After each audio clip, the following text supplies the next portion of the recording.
Simula nga po mga idol sa pag-average ni Brandon Podziemski ng 9.2 points, 5.8 rebounds, 3.7 assists. Last season, bumagsak nga ito sa 7.7 points, 4.6 rebounds, 3.4 assists.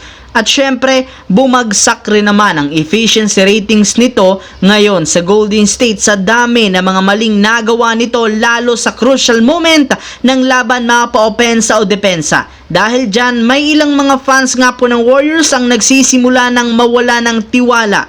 Unti-unti na rin naman nga silang nanghihinayang bakit pinanatili pa nila ito sa lineup kahit may pagkakataon na ang Warriors na i-trade siya para kay Lauri Markkanen mula sa Utah Jazz. Imbes na mag-improve at lumakas, mukhang mas humina pa nga siya sa pangalawang taon. Marami nga po ang nakakapansin na isa si Podziemski sa mga malalaro ng Warriors na wala masyadong ambag sa team kaya pwede nga po nila itong gamitin bilang package kung gagawa ulit sila ng bagong trade. Samantala, ilang araw ang nakakalipas mula ng simulan ng Los Angeles Lakers ang negosasyon sa Washington Wizards. Hanggang ngayon, hindi pa rin umuusad ang kanilang trade talks tungkol kay Jonas Valanciunas. Kaya no choice si Rob Pelinka kundi maghanap sa ibang team. Desperado nga po ang front office na makakuha ng bagong sentro sa kagustuhan nilang magkaroon ng two big lineup. Napansin nga po nila masyadong nahihirapan si Anthony Davis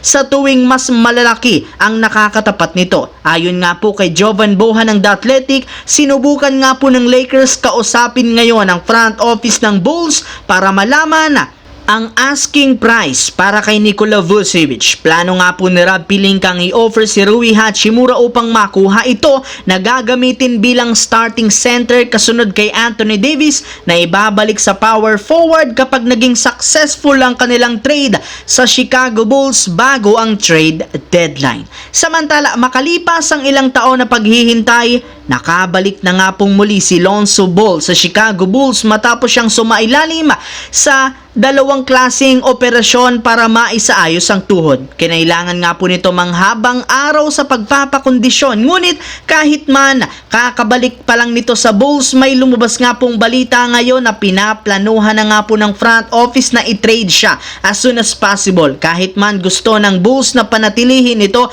mapipilitan pa rin naman silang i-trade si Lonzo Ball bilang paghahanda sa pag-rebuild. At base nga po sa isang insider, ang mismong kupunan na ng kanyang kapatid na sa LaMelo Ball ng Charlotte Hornets ang gusto. Sapat pa rin naman ang kanilang cap space ngayon para ma-absorb ang kontrata nito sa Janga. Kailangan lamang nga po nilang ibigay sa Bulls ang ilan sa mga malalaro na sina Josh Green at Cody Martin. Sa ganitong paraan, magkakaroon ng Hornets ng backcourt duo na siyang magpapalakas ng opensa, especially sa scoring at playmaking. Mismong si LaMelo Ball na rin naman ang nagsabi gusto niyang makasama ang kanyang kapatid, kaya kung sakaling ituloy ng Bulls ang pag-trade kay Lonzo Ball, maaari ngang mag-request sa Hornets na saluhin ang kanyang nakakatandang kapatid.